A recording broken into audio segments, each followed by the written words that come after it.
En un mundo como el nuestro siguen siendo admirables los testimonios de personas como Juan el Bautista, que a través de esa vida de austeridad nos muestran ese desapego de todo aquello que nos amarra a este mundo.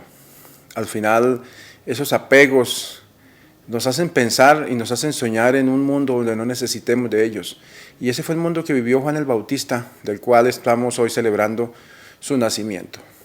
Vamos a meditar en el día de hoy en el texto de Lucas 1, 57 al 80, que nos habla justamente de ese nacimiento y del nombre, el bautismo, llamaríamos nosotros. No es tan preciso, pero sería más o menos así como la presentación más bien de Juan el Bautista en el templo. Bienvenidos a Meditaciones Peregrinas.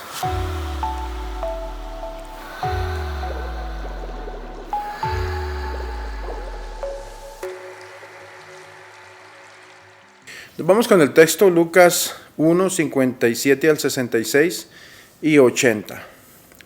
1, 57, 66 y 80. Por aquellos días le llegó a Isabel la hora de dar a luz y tuvo un hijo. Cuando sus vecinos y parientes se enteraron de que el Señor le había manifestado tan grande misericordia, se regocijaron con ella. A los 8 días fueron a circuncidar al niño y le querían poner Zacarías como su padre. Pero su madre se opuso diciéndoles, no, su nombre será Juan. Ellos le decían, pero si ninguno de tus parientes se llama así. Entonces le preguntaron por señas al padre cómo quería que se llamara el niño. Él pidió una tablilla y escribió, Juan es su nombre. Todos se quedaron extrañados. En ese momento a Zacarías se le soltó la lengua, recobró el habla y empezó a bendecir a Dios. Un sentimiento de temor se apoderó de los vecinos, y en toda la región montañosa de Judea se comentaba este suceso. Cuando se enteraban de ello se preguntaban, impresionados, ¿qué va a hacer de este niño? Esto lo decían porque realmente la mano de Dios estaba con él.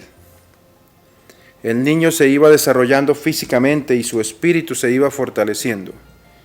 Y vivió en el desierto hasta el día en que se dio a conocer al pueblo de Israel.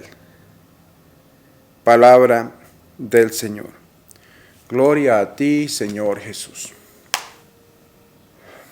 El hecho de que en la iglesia se celebre San Juan Bautista al menos 2 veces, en su nacimiento y en su martirio, igualmente aparece en algunos momentos textos muy significativos acerca de la figura de este gran profeta, del precursor del Señor, nos hace caer en cuenta del lugar tan especial que ha tenido en la liturgia de la iglesia desde los comienzos, de esta figura grande y poderosa, este precursor del Señor. Celebramos su natividad, la celebración de hoy, cosa que no se hace con los santos. Se celebra casi siempre la muerte, pero no el nacimiento.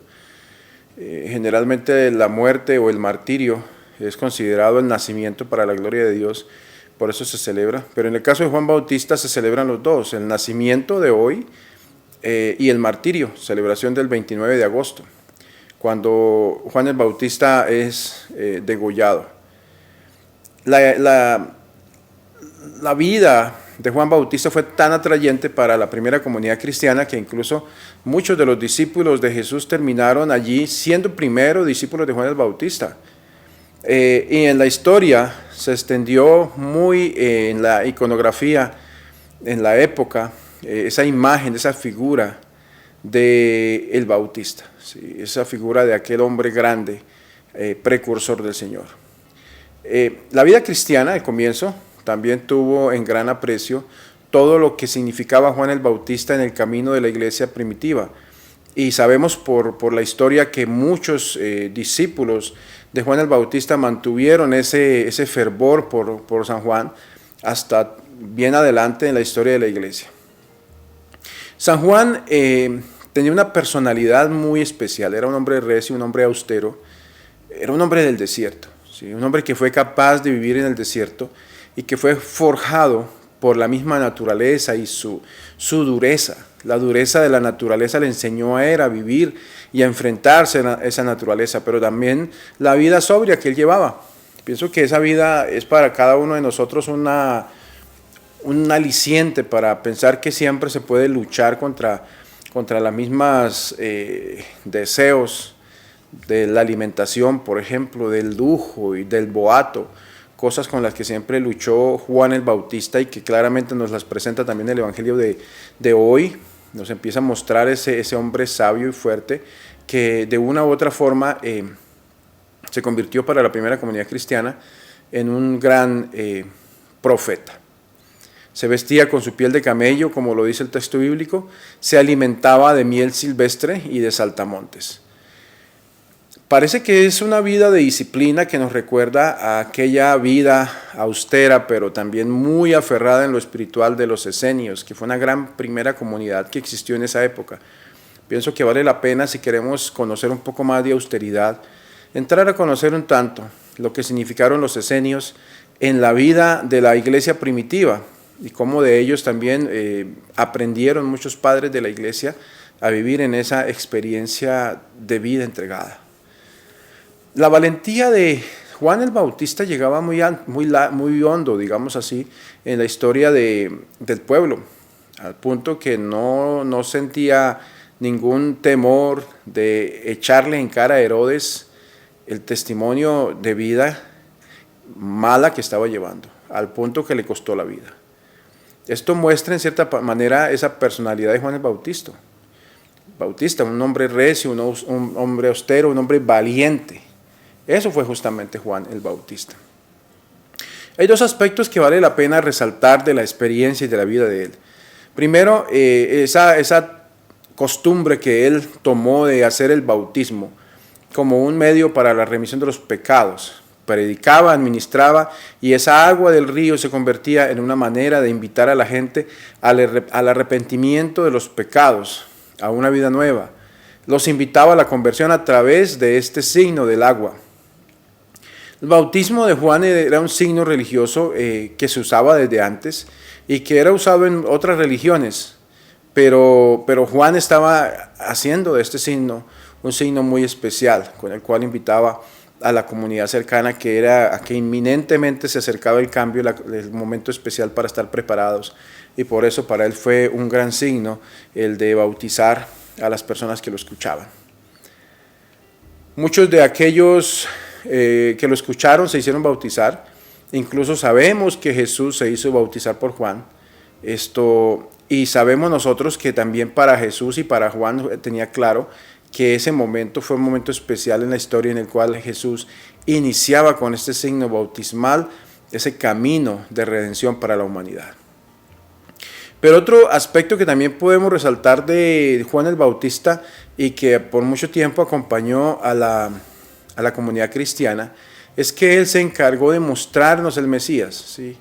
De señalar quién era aquel que vendría a darle un horizonte al mundo. Cuando dice, este es el Cordero de Dios, el que quita el pecado, ese es el que tienen que seguir, es el Salvador, a él no soy digno de desatarle las sandalias. Juan el Bautista, además de preparar a la gente con la misión de Cristo, termina enseñándoles a todos cuál era la tarea que tenía ese Cristo, ese Mesías en la vida de la comunidad. Entonces, por eso la celebración de hoy considero que tiene una gran importancia para nosotros como pueblo de fe, de descubrir en Juan el Bautista ese que nos abre un camino de conversión primero que todo, pero también un camino que nos lleva a Jesús. Pienso que hoy en una sociedad donde estamos tan enredados en circunstancias políticas, sociales, en una convulsión social de falta de identidad en las comunidades, la figura y las palabras de Juan el Bautista nos vuelven a señalar a Cristo. Primero que todo, nos invitan a la conversión, a tener un espíritu de arrepentimiento por la vida equivocada que quizás estamos llevando, pero también nos señala de nuevo a Cristo y nos dice, a ese es el que hay que seguir. Ese es el Cordero de Dios, ese es el que quita el pecado del mundo. Ese es al que no soy digno de desatarle las sandalias. Bueno, también otras cosas que nos recuerdan a Juan el Bautista es su estilo de vida. Ese estilo de vida que nos lleva a pensar un poco en las vidas de lujos en las que a veces se entran en estas sociedades modernas, sobre todo quienes vivimos en una sociedad más industrializada o más desarrollada. al despilfarro que se da en la clase social, en cómo muchas veces hay una diferencia abismal entre la riqueza de unos y la pobreza de otros, y esa invitación a vivir una vida humilde en la sociedad. El pueblo en general y los diversos estamentos que se acercan a Juan lo hacen porque tienen esa pregunta que no saben qué responderse: ¿qué tenemos que hacer? ¿Qué debemos hacer? Y pienso que esa pregunta están haciendo hoy en tantas personas que se encuentran en un mundo atollados de tanta información, atollados de tanta sinsentido de la vida, con unos problemas serios que han crecido de